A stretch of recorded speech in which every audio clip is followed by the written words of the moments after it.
creciendo. ¿Está listo esta mañana, iglesia? ¿Se va a abrochar el cinturón? Proyecten el slide. Estamos viendo la serie que se llama Construyendo Familias Fuertes. Y el propósito, el objetivo, la intención de esta enseñanza es darte herramientas de la palabra de Dios para que cada uno de nosotros podamos construir familias fuertes y que el día de mañana trascienda. Un punto de nuestra cultura de somos punta de lanza dice: nos negamos a partir de este mundo sin haber dejado una marca significativa en la siguiente generación. Que el día de mañana, cuando tú y yo ya no estemos en este lugar, pero nuestras generaciones estén, podamos haberles dejado un legado de un ejemplo de lo que es construir una familia fuerte. Alguien diga conmigo: yo quiero construir una familia fuerte. Marcos capítulo 3, versículo 24, 25, la mayoría de pasajes son en la Nueva Traducción Viviente. Dice así: un reino dividido por una guerra civil acabará destruido. De la misma manera, una familia dividida por peleas se desintegrará. Lo puede leer usted a la de 3, 1, 2, 3. Un reino dividido por una guerra civil acabará destruido. De la misma manera, una familia dividida por peleas se desintegrará. Pero yo no, diga yo no. Cierre sus ojos y vamos a orar. Repita conmigo: Padre, dame un oído para oír. Dame un corazón para recibir y creer tu palabra. Y dame un espíritu para discernir tu palabra. En el nombre de Jesús. Amén.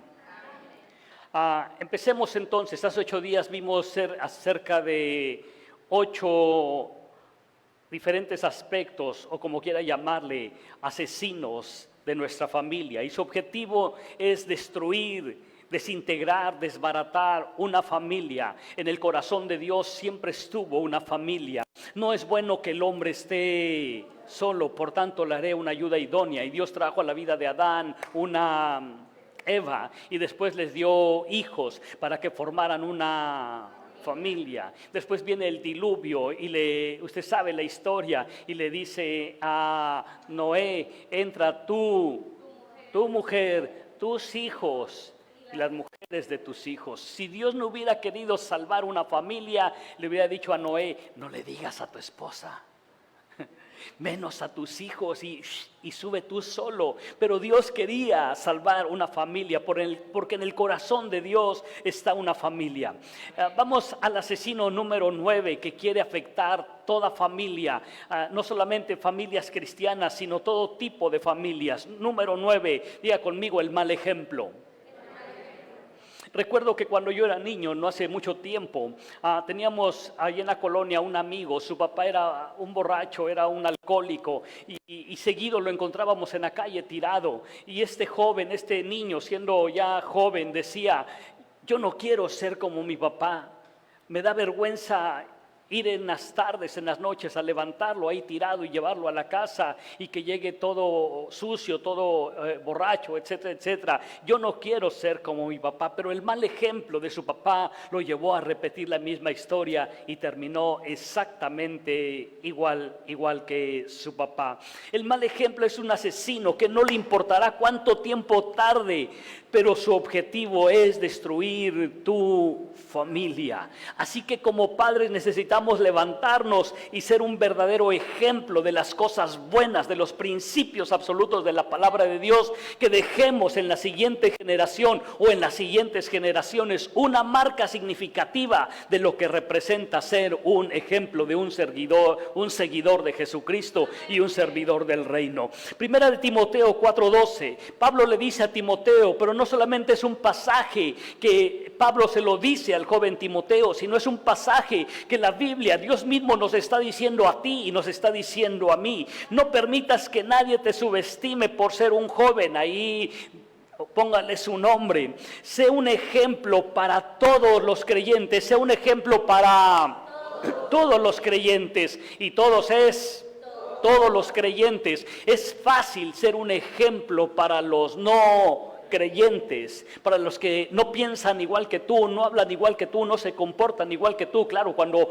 vives, hablas y piensas de acuerdo al reino, pero es un poco más difícil cuando Dios te dice, sé un ejemplo para los creyentes, para aquellos que aman a Dios, para aquellos que buscan a Dios, para ellos que hemos tenido un encuentro personal con Cristo y tenemos una relación con el Padre. Para ellos, para nuestra familia, necesitamos ser un ejemplo.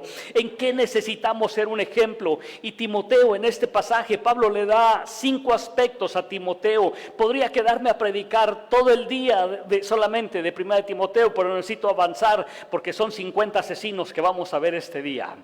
No se crea. Ya está, ya como que muchos vieron su reloj, no se crea. Número 1 dice, sé ejemplo de los fieles. Para todos los creyentes, en número 1, en lo que dices. Diga conmigo, en lo que digo. Es decir, tu forma de hablar. Tu forma de hablar. Cuando estamos aquí es fácil hablar lenguaje cristiano. Amén, gloria a Dios. Pero cuando estás allá afuera, allí con tus amigos que hablan de esas palabras que se les sale los sapos, las lombrices, las serpientes y todo tipo de letanías y majaderías, ahí es donde necesitamos tú y yo como familias, como jóvenes, como adultos, ser un verdadero ejemplo en lo que dices, en tu forma de hablar. Número 2 dice, en la forma que vives. En la forma que vives, tu manera de comportarte. Aquí todos somos santos, puros, limpios y sin mancha, pero estando allá afuera, donde no te ve el pastor, donde no te ven tus papás, donde no te ve tu esposa, no te ve tu esposo, ahí es donde Pablo le dice a Timoteo, sé ejemplo en la forma que vives, en tu manera de comportarte. Número 3, en tu amor. Necesitamos ser un ejemplo de amor que le muestras a cada integrante de tu familia. Primero es en casa y después lo traemos de una manera corporativa. Así que como padres necesitamos ser un ejemplo de lo que hablamos, de cómo nos comportamos y del amor que le profesamos decir tener a nuestra familia. Porque es bien fácil agarrar a tu hijo, abrazarlo y decirle yo te amo. Sí, es bien fácil. Pero es tan difícil con tus actos demostrarle cuánto le amas. Y número 4 dice, sé ejemplo en tu fe. Sé ejemplo en tu fe. Así que necesitamos ser ejemplo en lo que dices. Diga conmigo, en lo que digo. En la forma que vivo. En el amor que le demuestro a mi familia. Número 4, en la fe. Y varones, nuevamente insisto, nosotros somos los varones, los esposos, varones esforzados, valientes. ¿Cuántos varones esforzados y valientes hay aquí esta mañana? ¿Cuántas mujeres esforzadas y valientes hay aquí esta mañana? Dios santo, podemos hacerlo mejor. ¿Cuántos varones esforzados y valientes sabemos esta mañana aquí? Soy un ruido, ay, esposa, ve a ver quién es. No, sal tú y enfrenta lo que tienes que enfrentar. Pero necesitamos ser un ejemplo de fe como varones. Viene un problema y lo primero que hace el varón es apachurrarse, agüitarse, porque no puede mostrar un ejemplo de fe. Recuerdo que venían problemas a la casa cuando yo vivía en la casa de mis padres, y lo primero que mi papá decía es, vamos a orar. 20, 30 años después vienen problemas a nuestra casa y lo primero que yo aprendí de mis padres y que siempre voy a decir es, vamos a orar. Dios, dame sabiduría, no sé cómo hacerle, y actuamos por fe. Muchas de las cosas que hemos vivido como familia, y mis hijos no me dejarán mentir, y si estoy mintiendo, vayan atrás y digan a la cabina de audio que muteé el teléfono, iba a decir el micrófono. Nos hemos movido por fe. Mis hijos están estudiando donde están estudiando, no porque a tu pastor le sobren los billetes, no, nos movimos por fe. Las cosas que hemos comprado y que Dios nos ha permitido tener en bendición, hemos dado gran pasos de fe. En una ocasión una hermana llegó y por ahí está en la oficina todavía un carrito así chiquito de madera, y dijo, pastor, esto solamente es un ejemplo, un tipo de que usted quiere una camionetita y aquí está una camionetita y mínimo una avalancha, ¿no? Una bicicleta. Pero esta es una muestra de que Dios le va a bendecir y nos animamos, dimos ese paso de fe, pero como varones, como padres, tanto papá como mamá, necesitamos infundir fe a nuestros hijos. Y iglesia, este día no le voy a poner una mesita con tarros de fe y pásele, tenemos 2 por 1, tenemos el combo de fe. No, la fe viene por el oír y el oír la palabra. ¿Cómo vamos a infundir aliento y fe a nuestra familia si no es a través del escudriñar la palabra de Dios? Así que si nuestros hijos no nos ven leyendo la palabra de Dios, no nos ven escudriñando la palabra de Dios, el asesino nos habrá destruido, porque el día de mañana nuestros hijos no tendrán una fe que sea capaz de sostenerlos en sus pruebas, en sus luchas y en sus aflicciones. Número 5, le dice Pablo a Timoteo: sé ejemplo en tu pureza. Diga conmigo: en tu pureza. Así que tiene que haber una congruencia en lo que dices y en lo que vives, en tu pureza. ¿Cuántos de los que están aquí, que somos padres de familia, podemos decirle a nuestros hijos: sé ejemplo de mi pureza? En mí nunca vas a ver un papá que ande viendo pornografía, en mí nunca vas a ver un papá que ande viendo programas sucios, asquerosos del diablo. ¿Cuántos podemos decir eso para nuestros hijos?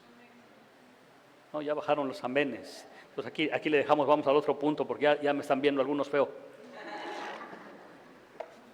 Así que el mal ejemplo es un asesino silencioso que quiere matar a tu familia. Así que la pregunta es: ¿cuándo nos vamos a levantar como familia, como padres, a ser un ejemplo para comenzar a construir una familia fuerte? Número 10, uno de los asesinos que nosotros le hemos permitido que entre hasta donde ha entrado a nuestro hogar. Qué bueno que le das chance allí, malamente digo esa frase, qué bueno que le das chance ahí en el porche de tu casa, pero no lo dejes que pase a la sala y mucho menos a la recámara. Y no estoy refiriéndome a que los corras, estoy hablando en un tema y un sentido espiritual: la familia política, los amigos y los vecinos. Ay, iglesia, perdón por lo que voy a decir, pero necesito decírselo. Recuerdo que hace algunos años, no sé qué hicieron mis hermanos, y digo fueron mis hermanos, no fui yo, su pastor siempre fue puro, limpio y sin mancha. Y una de mis tías, o extía hoy en día, quería surtirse a mis hermanos, y ellos le dijeron por su apodo y se fueron corriendo. Y en la tarde llegó la tía y habló con mi mamá y le dijo: pues tus hijos hicieron esto y esta travesura. Estuve a punto de surtirme a tus hijos, pero se fueron corriendo. Y nosotros estamos ahí pensando: ¿qué va a pasar? Y gracias a Dios por la sabiduría que Dios le dio a mi madre. Ella se paró firme y dijo: gracias por avisarme, solamente te voy a decir algo. A mis hijos los corrijo, los disciplino y los educo yo y mi esposo. Tú jamás intentes ni pienses en corregir, disciplinar y educar a uno de mis hijos. Tú tienes hijos y esa es tu tarea, porque Dios no le va a pedir cuentas a tu tía, a tu primo, a tu prima. Te va a pedir cuentas a ti, a mí como padres. ¿Qué hiciste con ¿Qué hiciste con tus hijos? Así que habemos padres, o hay padres, corrijo, que permiten que los tíos, las tías, los vecinos, conocidos y aún amigos opinen sobre tus hijos, sobre tu esposa, sobre tu esposo, y Dios no le va a pedir cuentas a ellos, se los va a pedir cuentas a ti, a mí como padres, nos va a pedir cuentas de nuestros hijos. Pero también como hijos, a veces hemos permitido que ese asesino, tíos, vecinos, familiares, hablen mal de nuestros padres y nosotros no somos capaces de decirle: no te voy a permitir que hables mal de mi papá y de mi mamá. Ni yo como hijo fui llamado, Dios no me llamó para juzgar y criticar la vida ni el ejemplo de mis padres. Ellos van a dar cuentas ante Dios. Lo único que yo puedo hacer como hijo es orar por ellos, decirle: Señor, cámbialo, transfórmalo, quítale, ayúdale, dale sabiduría. Pero habemos padres que les hemos permitido, y delante está ahí la tía, está ahí el vecino, la amiga, y tú y yo como padres no podemos ponerle a nuestros hijos un cerco de protección, a decirle: perdón, qué bueno que estás aquí, hermana, tu familiar, gracias por visitarme. A mis hijos los corrijo y los educo yo. Proverbios 1:8 dice: hijo mío, atienda la instrucción de tu padre. El padre da instrucción, y no abandones la enseñanza de tu madre. Y tu madre da enseñanza. El padre da instrucción, la madre da dirección. No dice: hijo mío, sigue la instrucción o la enseñanza de tus tíos o tías, vecinos o amigas. Recuerdo que una ocasión un familiar me dijo: le puedo hacer una observación, un familiar mío, una observación a una de tus hijas. Y le dije: te puedo permitir que hagas eso, siempre y cuando no lastimes su corazón. Y dijo: nomás quería probarte. Y después tuve una plática con él y le dije: yo jamás te voy a hacer una observación, a menos que tú me permitas, pero no en el nivel de hermano o de familiar, sino en el nivel pastoral, porque entonces separaría lo que nos une para hablarte en el nivel pastoral. Pero esa no es mi obligación. Tú tienes un pastor y él podría hacerte la observación. Pero Proverbios dice: atiende la instrucción de tu padre y de tu madre. No dice la de tu tío, de tu tía, de tu vecino. Proverbios 13:24 dice: quien no corrige a su hijo no lo quiere. El que lo ama lo corrige. Así que, hijos, dile: papá, demuéstrame que me amas. Así dice la Biblia. Y ahora entiendo, mi mamá sí nos amó. Más a otro de mis hermanos.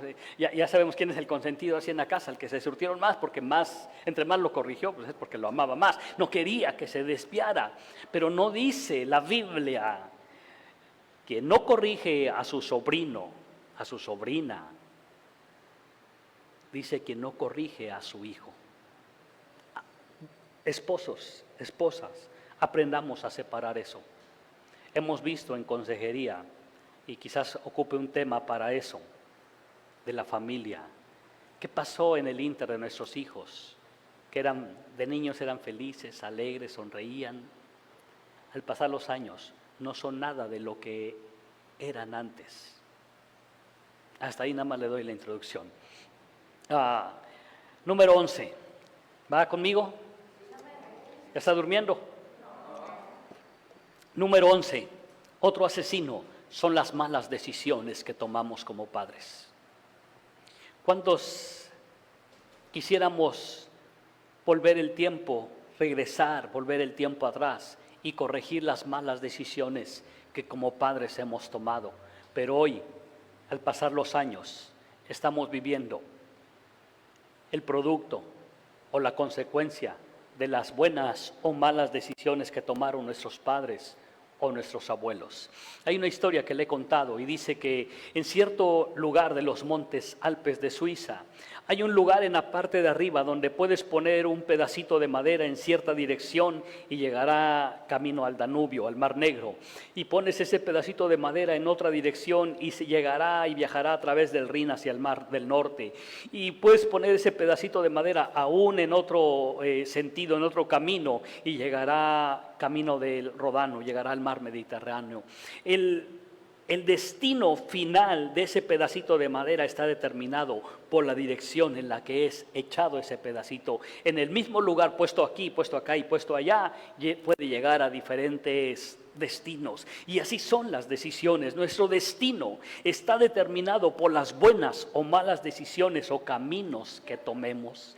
Así que como padres a veces la regamos y hemos tomado malas decisiones, pero aún estamos a tiempo de corregir. Ya no podemos volver el tiempo, borrar el tiempo, volver atrás y corregir esas incorrectas y malas decisiones, pero sí podemos a partir de hoy comenzar a tomar buenas decisiones. Las decisiones que tú y yo tomemos hoy en día sin duda marcarán no solo el destino, sino también el destino de nuestros hijos, sino también el destino de nuestra siguiente generación. Quizás Estamos viviendo, iglesia, la consecuencia de las malas decisiones o buenas decisiones que tomaron nuestros padres o abuelos. Pero hoy podemos decirle no más al asesino de malas decisiones. Una mala decisión de de mi abuelo paterno nos llevó a vivir así, pues no holgadamente. Su pastor fuera de billetes, iglesia, tuviera chorro de billetes. Pero mi abuelo tomó una mala decisión. Una ocasión iba en el campo allá en Oaxaca y vio una luz. No sé si la luz roja significa que hay dinero y la luz azul, no sé. Pero vio una luz y dijo, ahí hay dinero. Mañana vengo temprano. Y al otro día, por flojo, no se levantó tan temprano. Y ahí va con su carreta ya mediodía. Y pasa el señor Altamirano con una carreta cubierta. Y llega el abuelo a donde marcó.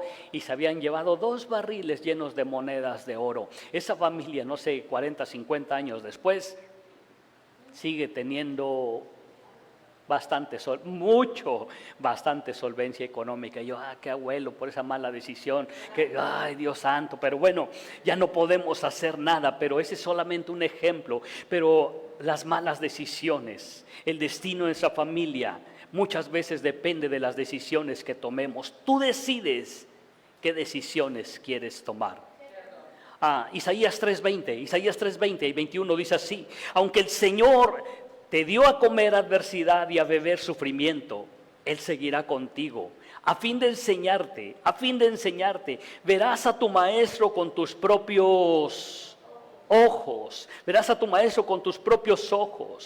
Tus oídos, versículo 21, lo escucharán. Detrás de ti una voz dirá: este es el camino que debes ir, ya sea a derecha, ya sea a izquierda. Padres, no tomemos decisiones precipitadas. Busca siempre el consejo de Dios. Busca siempre.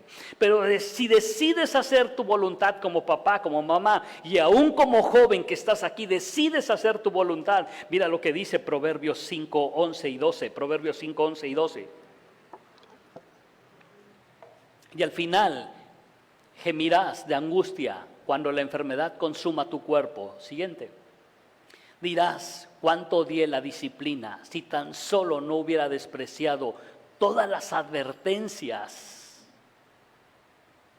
¿Por qué no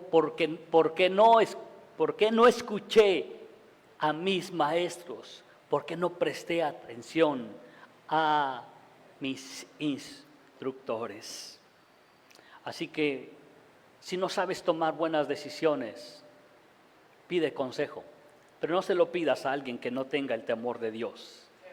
Y en su casa, por favor, lea Deuteronomio 28, capítulo 28, capítulo 29 y capítulo 30. Ojalá estos 3 capítulos los pueda leer con su hijo y entender todo lo que yo quiero decirle. Solamente voy a leer Deuteronomio 30, 15 y 16. Y dice así: ahora escucha, en este día te doy a elegir, así dice Dios, entre la vida y la muerte, entre la prosperidad y la calamidad. Pues hoy te ordeno que ames al Señor tu Dios y cumplas sus mandatos y decretos y ordenanzas, andando en sus caminos. Caminos es la manera de hacer las cosas. Sus caminos notificó a Moisés y a los hijos de Israel sus obras. Obras es lo que Dios hace, caminos es la manera en que Dios hace las cosas. Así que Dios nos puede mostrar la manera de hacer las cosas. Si lo haces, vivirás y te multiplicarás. Y el Señor tu Dios te bendecirá a ti y también a la tierra donde estás a punto de entrar y que vas a poseer.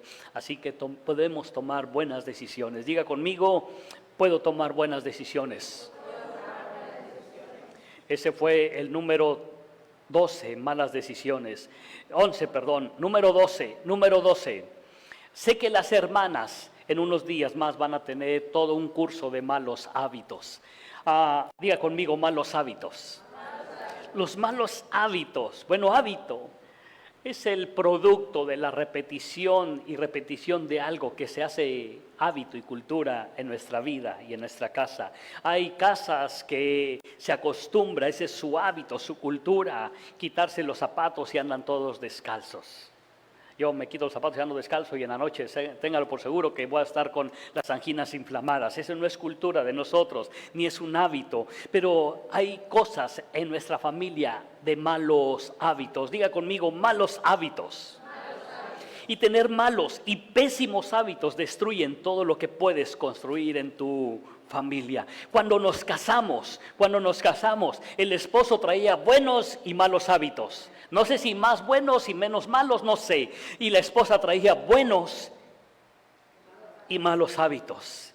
Y al principio de la unión matrimonial, que empezamos a caminar como esposos, hubo un choque entre tus buenos hábitos versus tus malos hábitos, y entre tus malos hábitos versus tus buenos hábitos. Si usted no sabe lo que estoy diciendo, pregúntele a mi esposa y a mí cómo fue nuestro choque por yo tener buenos hábitos y ella tener malos hábitos, por ella tener malos hábitos y ella tener buenos hábitos y yo tener malos hábitos. Usted sabe que su pastor es exageradamente exagerado en cuestión del orden. Y un día, pastor Rubén me dijo, cuida que tu fortaleza no se convierta en tu peor enemigo. Tienes que bajarle 20, 30 rayitas a tu orden. Y hoy me he vuelto ordenado, pero un poquito desordenado. Le he bajado a las rayitas, pero eso es un choque de buenos y malos hábitos. Pero 5, 10, 20, 30 años después, no sé cuánto lleves de casado, sigue siendo un problema en tu familia el tener buenos y malos hábitos. Porque mientras tu esposa te dice, no sorbas así la sopa o el café, tú y yo, no me salió. Agarras la cuchara y agarras tu cocón y que retiemble en su centro la tierra. Y tu esposa, no hagas. Son malos hábitos y siempre van a chocar, pero muchas personas se han divorciado por malos hábitos. Hubo un matrimonio que ella le gustaba que la pasta de dientes de atrás hacia donde sale, de allí lo fueras sacando. Y él llegaba y donde está la tapita de allí, exprimía la pasta y ella decía, no, tiene que ser de atrás hacia adelante. Y ese mal hábito que traía él versus lo que traía ella, los llevó a romper un matrimonio. Dice, una pasta de dientes para que veas la capacidad que tiene un mal hábito de destruir una buena familia. Así que hay muchos malos hábitos que no nos hemos dado cuenta, los hemos normalizado, viven con nosotros, duermen con nosotros, comen con nosotros, están con nosotros y nosotros no nos hemos dado cuenta que ahí están a punto de destruir una familia o lo que quieres construir de una familia. Nombremos solamente algunos malos hábitos que tenemos y que necesitamos corregir como hijos de Dios, porque Pablo le dice a Timoteo y la Biblia nos dice a nosotros, pero sé ejemplo de los fieles. Y si eres ejemplo en tu trabajo de muchas áreas de buenos hábitos, cuanto más para los fieles, para los que amamos y buscamos a Dios. Amén. Así que uno de los malos hábitos que tenemos a veces es la impuntualidad. 10 minutos antes es a tiempo, a la hora es tarde, 10 minutos después es inaceptable. Esa es cultura, es un buen hábito. No llegarías tarde a tu cita de la visa, ¿verdad? Y si llegas y el banco lo cierran a las 4 de la tarde y tú llegas 4:05, ¿te darán chance? Ya se cerró la puerta. Es que hoy se me vencía un mal hábito, esperar hasta el último día del vencimiento de algo para pagar. Y justamente ese día cerraron, o cayó en día festivo, cerraron el banco y llegaste y ya no te dieron chance de entrar. Tienes que pagar la mensualidad de la casa, del terreno, de la casa, tal día es el corte. No hablas para decirle, se me pasó, me da permiso de pagarlo mañana. Pues te va a llegar recargos, te va a llegar, usted sabe. El desorden es un mal hábito. ¿Cuántos desordenados hay aquí esta mañana? Por cierto, aunque van a dar el aviso, mi familia y yo nos queremos quedar al rato, vamos a ir a comer, regresamos para ordenar la parte de arriba, porque el viernes que viene tenemos congreso de jóvenes y queremos recibirlo con una casa ordenada. Está invitado, iglesia. La falta de higiene es un mal hábito. Todos saben que hueles mal, menos tú. El prometer y no cumplir es un mal hábito. Y la Biblia dice que mejor no prometas si no vas a cumplir. Asistir a la casa de Dios cuando quieres y no realmente con un compromiso verdadero es un mal hábito que tarde o temprano te va a llevar a la destrucción. Ver cosas, programas de televisión, películas, revistas inmorales, más que un mal hábito, es un pecado. Romanos 12:2 dice lo siguiente: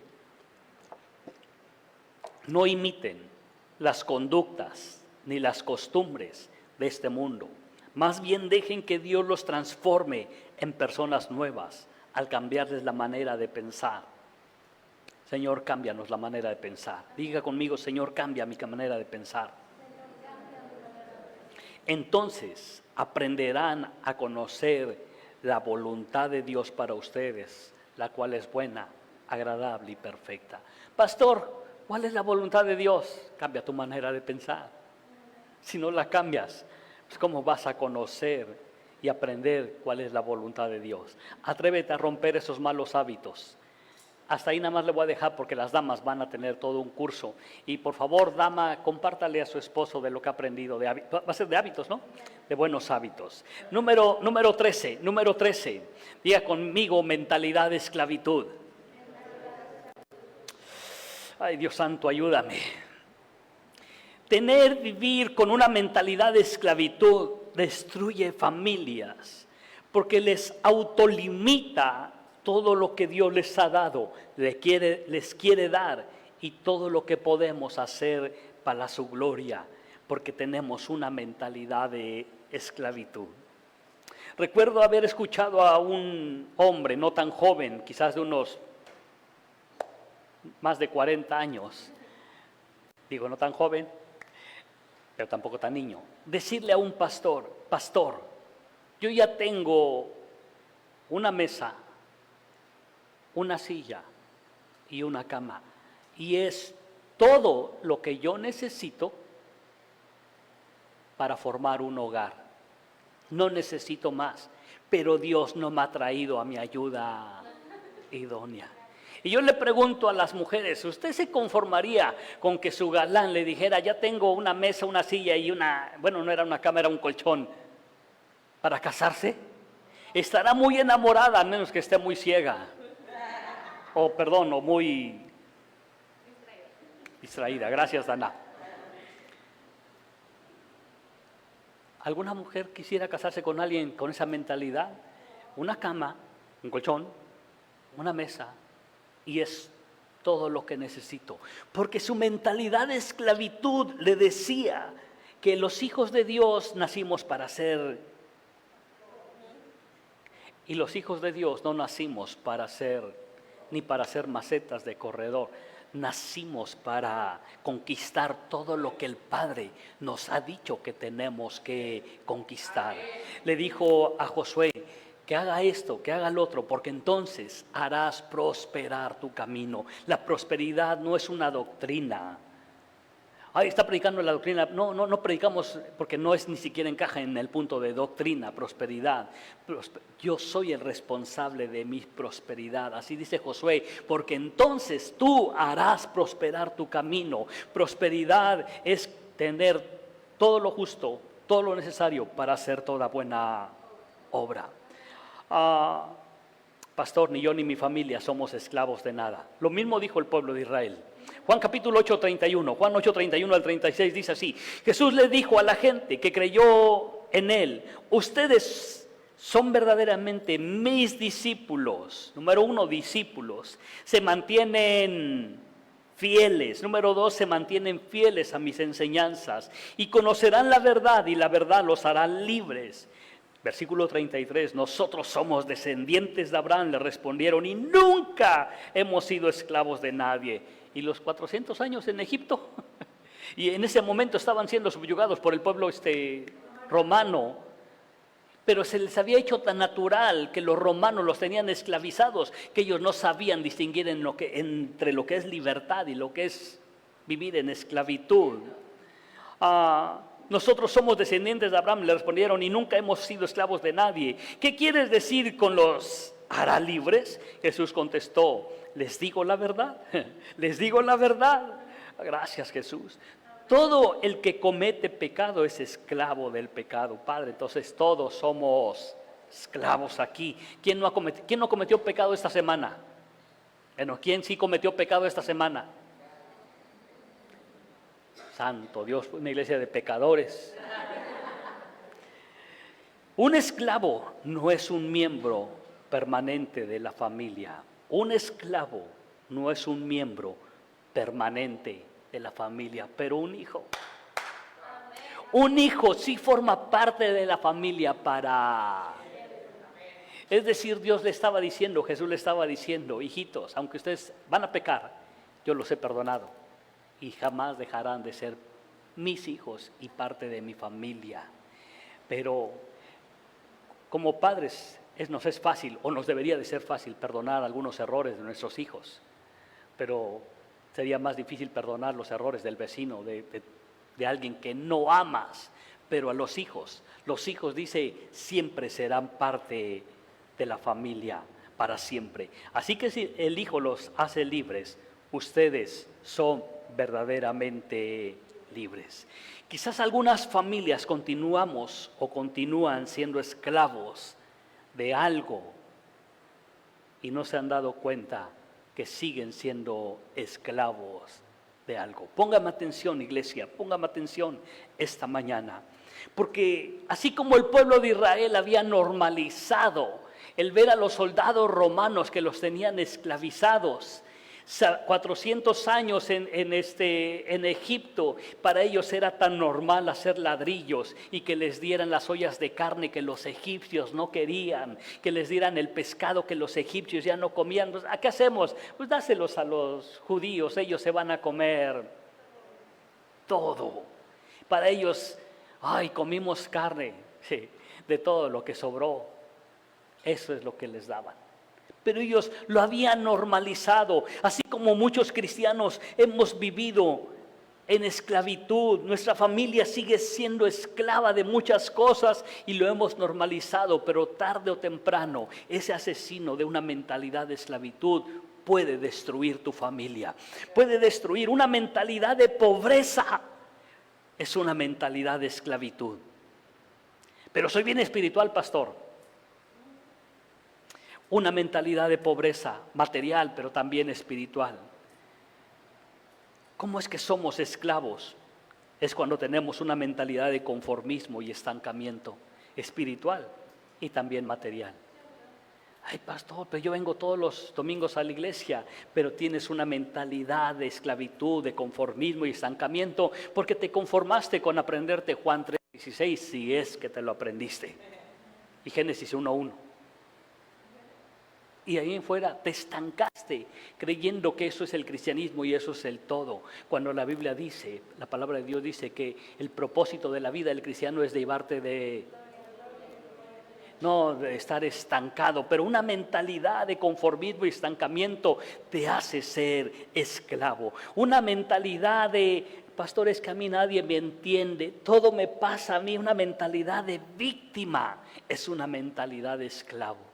Ay, pastor, es que usted no sabe, a mí, solamente a mí me pasa, solamente yo tengo mucho trabajo, solamente yo duermo pocas horas. ¿Y qué crees que yo me estoy durmiendo, rascando la panza, haciéndome pato en mi casa? Todos los que servimos en esta casa tenemos trabajo. ¿Usted sabe lo que es un cierre de mes contable? Yo no. Pero Pedro y Blanca sí. ¿No tienen trabajo? Pues tiene tiempo de venir a pintar. Se llama sacrificio.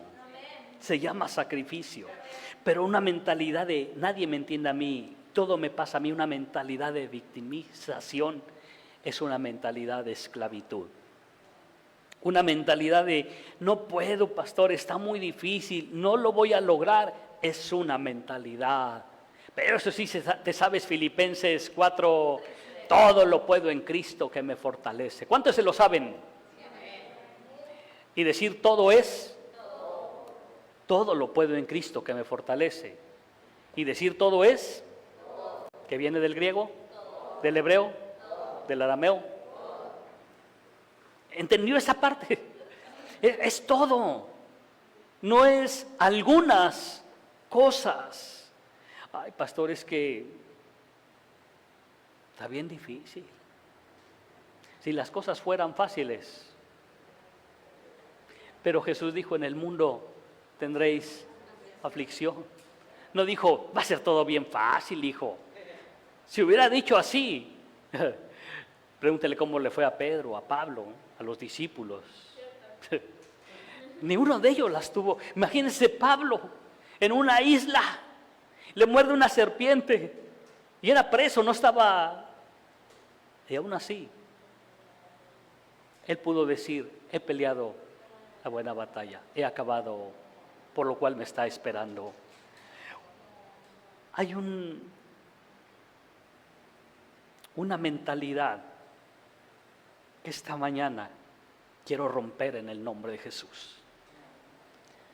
Porque no te has dado cuenta que la enfermedad te ha hecho su víctima, te ha hecho su esclavo. Eres esclavo de la enfermedad y no te has dado cuenta. Isaías dice que ciertamente Él se llevó nuestras enfermedades, nuestras dolencias, y por su llaga fuimos nosotros curados. ¿Tienes fe? Si tienes fe y no crees esto, es porque tienes una mentalidad de esclavo. La enfermedad te ha hecho su presa, te ha hecho su esclavo, te está haciendo trizas y tú no te has dado cuenta que es la enfermedad que te ha hecho su esclavo y su presa. Pero hoy en el nombre de Jesús podemos creer esa palabra que dice que Él se llevó nuestras enfermedades, nuestras dolencias, y por su llaga somos nosotros curados. Usted sabe mi testimonio, hace 12, ya ni sé cuántos años, 12, 13, no sé, alguien saque la cuenta y viene la foto en el Facebook donde estoy con una cara así de, y enfermo de los riñones, dejaron de funcionar, y el dolor es intenso, y de repente llega un dolor, y mi mentalidad podría decir, una mentalidad de esclavo, ay, creo que ya me voy a enfermar, voy a ir al doctor, ya me voy a enfermar. Es una mentalidad. Y yo lo que hago, si usted me ha visto darme 3 golpes aquí, es porque en ese momento me está doliendo. Yo lo único que estoy haciendo es reprendiendo en el nombre del Padre. Digo, estoy reprendiendo enfermedad. No, yo ya fui libre de esa enfermedad. No vas a volver a tocarme, porque esa enfermedad fue crucificada en la cruz. Ahí la llevó Jesucristo. Ciertamente Él llevó nuestras enfermedades, nuestros dolores, y nosotros le tuvimos por azotado, por abatido de Dios, mas Él herido fue por nuestras rebeliones y molido por nuestros pecados, y por su llaga somos nosotros curados. Pero cuando no crees que la llaga de Jesucristo tiene poder para sanarte, es porque ya te hizo su esclavo. Y no voy a permitir que la enfermedad me esclavice una vez más. Ah, pastor, pero usted estuvo en un buen hospital. Así sea el mejor hospital, no deja de ser un hospital. Así como dicen, así sean las rejas de oro, es una prisión y es una cárcel. Sé lo que es estar hospitalizado y no quiero volver a repetir esa historia. Y por eso le digo a la enfermedad, tú no tienes parte ni suerte en mi vida. No voy a ser jamás y nunca voy a volver a ser tu esclavo. Pero hay gente que sigue siendo esclava de la enfermedad y lo han hecho tan normal y no se han dado cuenta. Pero hoy puedes ser libre. Pastor, yo no soy esclavo. Sigue siendo esclavo de la enfermedad. El pueblo de Israel dijo, nosotros no somos esclavos. Si eres esclavo de los romanos. Y antes, años atrás, fuiste esclavo de los egipcios. Tus pensamientos incorrectos te han esclavizado. El pueblo de Israel añoraba comer sus cebollas y sus ajos, porque cuando comían sus cebollas y sus ajos, el aroma, su humor que despedían a cebolla y ajo, les indicaban que ellos eran esclavos, pero se habían acostumbrado. No te acostumbres, iglesia, a la esclavitud. No te acostumbres a yo no puedo. No te acostumbres a tu pobreza espiritual, a tu pobreza material, a tu conformismo. No te acostumbres a mí nadie me entiende. Es que usted no sabe lo que yo pasé de niño, no, ni tú tampoco sabes lo que yo viví de niño. Y tú no sabes lo que se siente ser crucificado, pero Jesús llevó todo eso a la cruz del Calvario para que tú y yo fuéramos verdaderamente libres. Amén. Gálatas 5:1 dice: por lo tanto, Cristo en verdad nos ha liberado. Ahora asegúrense de permanecer libres y no se esclavicen. No dice no te van a hacer, dice no se esclavicen. Pastor, a mí nadie me ha puesto las esposas como esclavo. No, tú mismo te las has. Ahí dice, y no se esclavicen. Tú te has hecho esclavo de tus pensamientos incorrectos, de conformismo, de estancamiento, de pobreza. Te has hecho esclavo de la enfermedad, te has hecho esclavo del conformismo, te has hecho esclavo de tus malos hábitos. Y la Biblia dice, por lo tanto, Cristo en verdad te ha. Asegúrate, Cornerstone Monterrey, de permanecer libre. Segunda de Corintios 10:5. Segunda de Corintios 10:5. Derribando argumentos y toda altivez que se levanta contra el conocimiento de Dios y llevando cautivo todo pensamiento a la obediencia a Cristo. Cuando llegue un pensamiento de esclavitud, de enfermedad, de pobrecito de mí, toma ese cochino pensamiento y llévalo a la obediencia a los pies de Cristo. Número 14, y con esto terminamos. Número 14. ¿Está listo, iglesia? ¿Está aprendiendo? Ya identificó a algunos asesinos que ya están en su sala, en su recámara, porque hoy es tiempo de echarlos para afuera. Si usted quiere seguir durmiendo con ellos, el día de mañana tendremos un velorio. Número 14. Falta de intimidad con el Padre. Falta de intimidad. Una y otra y otra y otra vez he escuchado matrimonios, platicando con ellos, matrimonios que han roto su pacto, su relación matrimonial. Y cuando empezamos a platicar con ellos, yo les pregunto, bueno, ¿cómo iniciaste? Dime cómo llegaste de este punto de enamoramiento, de que se casaron apasionados con miel, desbordaban miel. ¿Cómo llegaste a donde estás? Y el 100% concluye en una sola expresión: dejamos de tener intimidad con el Padre. Dejamos de tener una relación de amor, de intimidad con Dios. Dejamos de orar, dejamos de ayunar, dejamos de leer la palabra de Dios, dejamos de congregarnos, dejamos de servir, dejamos de hacer tantas cosas. Y eso nos llevó a estar donde estamos. La falta de intimidad con el Padre es un asesino silencioso. No hace ruido como el asesino de las familias, tíos, tías, que los puedes identificar muy fácil. Pero el asesino de la falta de intimidad con el Padre empieza por: hoy no vayas. Está más rica la barbacoa que... Los chistes del pastor no están tan buenos, está más rica la barbacoa. Sí, está rica la barbacoa. Pero no son los chistes, es la esencia de la palabra de Dios que se predica. Y la falta de intimidad es por una vida de indiferencia. Indiferencia es decir, creer y pensar. Diferencia es decir, creer y pensar que algo no va a ser la diferencia. Ay, no va a pasar nada si no voy a la iglesia hoy. Indiferencia es creer, pensar y decir que algo no hará la diferencia. Y ese domingo Dios tenía una palabra profética para ti. Ese domingo Dios tenía una palabra de sanidad para ti. Ese domingo Dios tenía algo preparado para ti. Pero fuiste esclavo de tus pensamientos, de la indiferencia. La indiferencia te lleva a dejar de buscar a Dios y de tener intimidad con el Padre. Y es uno de los peores asesinos de tu familia. lo mismo te da orar que no orar, lo mismo te da escudriñar, y digo escudriñar, no leer la palabra que es diferente, lo mismo te da congregarte, no congregarte, lo mismo te da adorar, cantar y levantar tus manos que no hacerlo, lo mismo te da asistir fielmente a la casa de Dios que faltar, para ti es lo mismo porque te has vuelto indiferente. Indiferencia es creer, pensar que algo no hará la diferencia. Si con esa mentalidad que estamos en la iglesia de indiferencia vamos a nuestras actividades de trabajo, de escuela, dudo mucho que muchos conservarían su trabajo. Ahí no voy. Sabes que te van a... Y después de 2, 3 faltas, vámonos. Pero es cuando amas más el mundo, las cosas del mundo, la vanagloria de la vida, tu trabajo, y a Dios lo tenemos en uno segundo, tercero o cuarto término. Jesús tuvo 12 discípulos, pero con 3, Pedro, Jacobo, mantenía una relación de intimidad.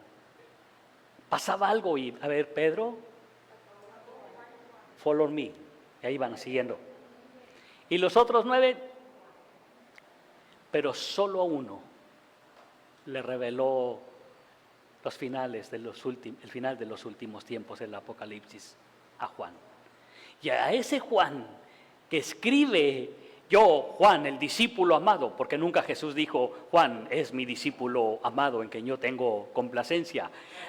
Es como yo digo, yo el hijo amado de mis padres, pero jamás me han dicho mis papás, tú eres mi favorito, al que más amo sobre todos sus hermanos que están bien feos. Nunca lo han dicho. Yo siempre lo he creído así, pero nunca lo han dicho. Y Juan así era, yo el discípulo amado, pero solo a Juan le reveló el Apocalipsis. Y dice la Biblia que una ocasión estaban todos allí sentados en la mesa, pero Juan estaba al lado del maestro. Y Pedro estaba ahí en la mesa. Y Pedro le dice, Juan. Fue cuando Jesús dijo, uno de aquí me va a entregar traicionero. Y Pedro dice, Juan, pregúntale a Jesús quién es. Para cortarle la oreja, ¿no? Pregúntale quién es. Pedro, está sentado ahí con el maestro. ¿Por qué no le preguntas tú?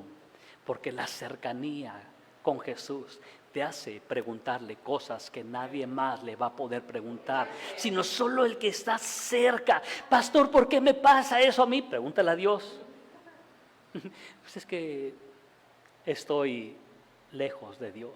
Pero cuando mantienes una relación de intimidad con el Padre, entonces del Padre viene sabiduría, viene revelación, viene visión. ¿Y cuánta visión necesitamos como padres? Visión es ver como Dios ve. Cuando somos capaces de ver a nuestros hijos como Dios los ve, entonces decimos, este chamaco es lo que tiene que hacer. Un día Dios nos mostró a mí y después a mi esposa lo que iba a hacer con Efraín. Y a la edad de, no sé, muy niño lo metimos a música. Y usted sabe la historia, cómo el huesito lloraba y decía, tú me quieres destruir mi infancia porque no me dejas jugar los carritos, mis héroes y no sé qué más. Tú me quieres meter todos los sábados a música. Pero yo sabía de dónde Dios se llama visión. Hijo, hoy un mes me vas a odiar, pero amarás a Dios el resto de tu vida. Y si usted me pregunta, ¿valió la pena? Por supuesto que valió la pena. Un día empezamos a ver que Areli tenía ciertos pincelazos de Dios, de palabra profética. Y le di 1, 2, no sé cuántos libros. ¿De chistes? ¿De novelas? ¿De qué cree? De profecía. Hija, el profeta Arturo Bautista abrió una escuela de profetas. Inscríbete. ¿Se inscribió? Porque yo sé a dónde Dios los quiere llevar.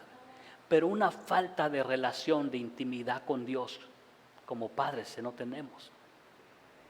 No tenemos la menor idea, aunque sí lo sabemos quizás, hacia dónde van nuestros hijos y hacia dónde va nuestro matrimonio.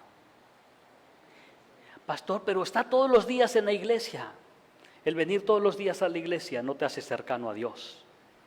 Es que estás sirviendo. El servir en la iglesia no te hace cercano a Dios. Muchas personas sirven y ya cumplí con mi actividad. No, no es cumplir con una actividad. Es amar a Dios por sobre todas las cosas. La cercanía e intimidad con el Padre te hace preguntar lo que otros no. Iglesia, si hoy tú y yo como padres, este es algo para los papás, si hoy tú y yo como padres partiéramos a la presencia de Dios, a la casa de paz eterna, donde está un lugar preparado para nosotros. Porque donde yo estoy, dijo Jesús, quiero que vosotros también estén. Si hoy llegásemos a partir, la pregunta para ti, para mí sería, ¿tus hijos buscarían y seguirían teniendo una relación de intimidad con Dios? Pastor, ¿si irían a la iglesia? No, no me refiero a si irían a la iglesia. El diablo también de repente quiere entrar. No me refiero a eso. Me refiero a si ellos tendrían una relación de intimidad con Dios, con el Padre, que esa relación los mantuviera fuertes, firmes, para cuando vengan los ataques del enemigo podrían decir, yo y mi casa serviremos a Jehová. Yo sé en quién he creído, mi papá se mantuvo firme hasta el último día y yo me voy a mantener firme. Hay una historia, quiero que usted la lea en su casa, todo el libro de Jeremías, capítulo 34, y habla acerca de un pueblo, los recabitas. Dicen los historiadores bíblicos que Jonadab, hijo de Recab, les había ordenado a los recabitas que no tomaran vino, que no edificaran casas, sino que vivieran en tiendas. Y habían pasado 200 años después, y Dios le dice a Jeremías, lleva a los recabitas, llévalos a este lugar, y pon jarras con vino, y diles, vamos a echar un vinito. Y dice la Biblia que llevaron a los recabitas, y Jeremías puso jarras de vino, y les dijo, órale, vamos a tomarnos un vinito. Y ya Jeremías estaba ahí con su copa para brindar. Y los recabitas le dijeron, no tomaremos vino, porque nuestro padre Ben-Hadad, hijo de Recab, 200 años atrás nos dijo que no. Y 200 años después, ellos, dice la Biblia, déjenme leerle Jeremías 34, 1:6, perdón, nos habla, dice así.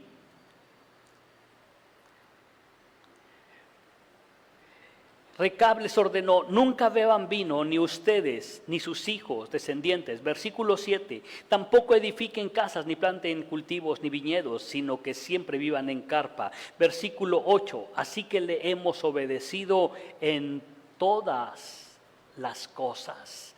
200 años después, y sus hijos seguían obedeciéndole en todas las cosas. Yo anhelo que cuando partan mi esposa y yo a la presencia de Dios y las siguientes generaciones que Dios nos permita ver y que vengan después de nosotros, sigan amando a Dios, sigan creyendo en Él, sigan teniendo esa relación de intimidad, porque esa es nuestra indicación. Si hoy Dios me permitiera cerrar nuestros ojos, yo no les sacaría una promesa a mis hijos de que Areli, cuida a tus hermanitos. Es la única palabra que yo les diría es, jamás dejes de amar, de buscar, de servir y de tener intimidad con Dios. Sé feliz. Y eso estoy seguro que mantendría a una familia fuerte. Pero la falta de intimidad nos hace tener unas familias débiles, inestables, que viene cualquier problema, te dijo morenita y ya quieres el divorcio.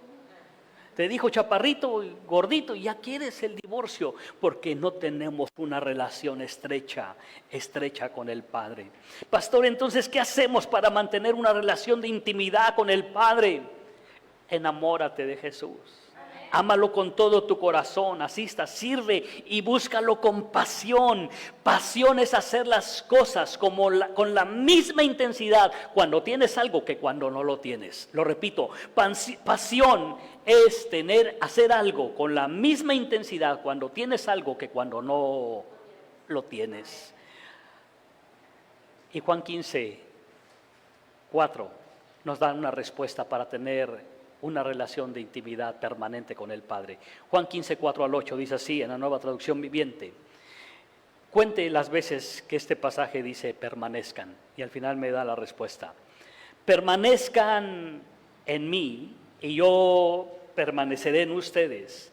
Pues una rama no puede producir frutos si la cortan de la vid, y ustedes tampoco pueden ser fructíferos a menos que permanezcan en mí. Ciertamente yo soy la vid, ustedes son las ramas. Los que permanecen en mí y yo en ellos producirán mucho fruto, porque separados de mí no pueden hacer nada.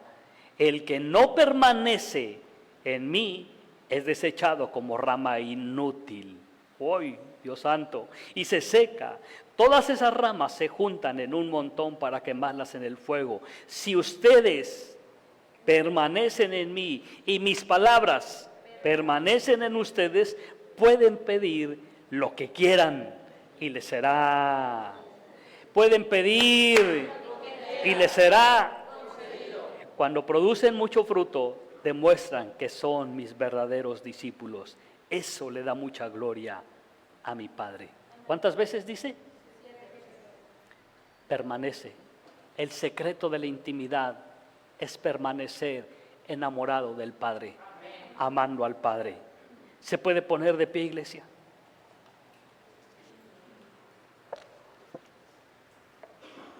Arely y Efraín, ¿me ayudan? Entonces, ¿qué vas a hacer a partir de este día con esos asesinos? Pude haber tomado un domingo para hablar de cada uno de ellos, pero necesito avanzar. Les voy a enlistar los asesinos que vimos. El exceso de compromiso y agotamiento físico. Número 2, mal uso del dinero.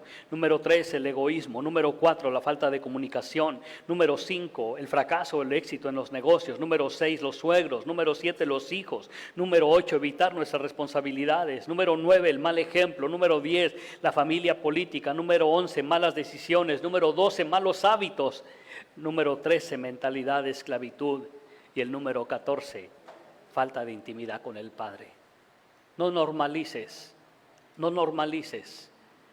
el quedarte en tu casa cuando sabes que está abierta la iglesia para venir a alabar y adorar al Rey. Ay, ¿qué puede pasar? Indiferencia. No te diste cuenta, pero tu corazón se volvió indiferente. Pero vengo el domingo, pastor. Tu corazón se está volviendo indiferente.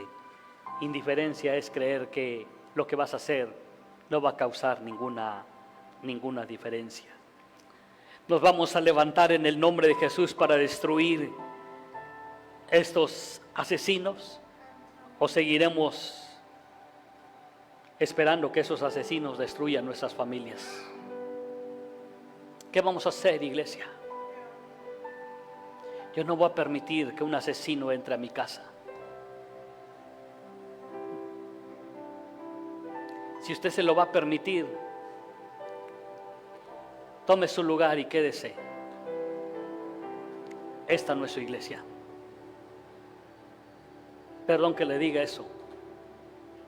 Si usted no va a pelear por su familia, esta no es su iglesia. Busca una iglesia donde su pastor no pelee por su familia, donde lo mismo le dé, la indiferencia de un pastor le dé lo mismo. Si usted viene, si usted no viene, si usted sirve, si usted no sirve, si usted crece en su vida espiritual o no crece, ahí congréguese. Pero en esta iglesia pelearemos por nuestras familias. Dije, en esta iglesia pelearemos por nuestras familias. Números 4:14. Si usted va a seguir siendo esclavo de la enfermedad de sus pensamientos, quédese en su casa y espere el final de la historia, cuando se cumpla la palabra de Dios que vimos. Y al final de tus días gimas y digas: cómo aborrecí el consejo, la instrucción de los maestros, de los que me instruían. Luego dice este pasaje, Números 4:14. Luego, mientras revisaba la situación, reuní a los nobles y a los demás del pueblo y les dije: no le tengan miedo al enemigo. Y les dije, es Números 4:14 creo. No le tengan miedo al enemigo. No le tengan miedo a esos asesinos de tu familia. Recuerden al Señor, quien es grande y glorioso, y luchen por sus hermanos, sus hijos, sus hijas, sus esposas, sus casas o sus familias. Pastora, ¿quieres acompañarme? Hoy podemos tomarnos de la mano como matrimonio y decir: pelearemos por nuestras familias.